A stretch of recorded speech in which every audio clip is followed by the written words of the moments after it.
Malampuson nga natapos ang selebrasyon sa syudad sa 18-day campaign to end violence against women 2025. Nga dunay temang United for a Vow-Free Philippines. Nga gipangunahan sa Gender and Development Office ug gipahigayon sa Panabo Freedom Gym. Gipahigayon usab ang MOA signing tali sa LGU God Office, Davao del Norte State College ug iTrain Technical Training and Assessment Center Incorporated. Aron paligunon pa ang gender awareness, women empowerment ug pagpauswag sa gender-responsive nga mga programa.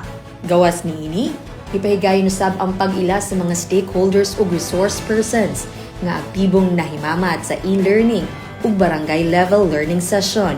Ngunit man ang pag-award sa Most Functional Barangay Vow Desk, Most Outstanding Vow Desk Officer ug sa mga mananaog sa Digital Poster Making Contest ug Video Advocacy Competition.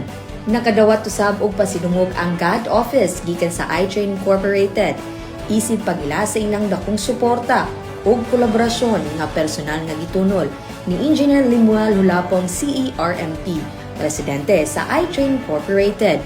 Ang maong kalihukan nagtumong sa pagpataas sa kahibalo ug pagpahugot sa lakan batok sa tanang matang sa gender-based violence.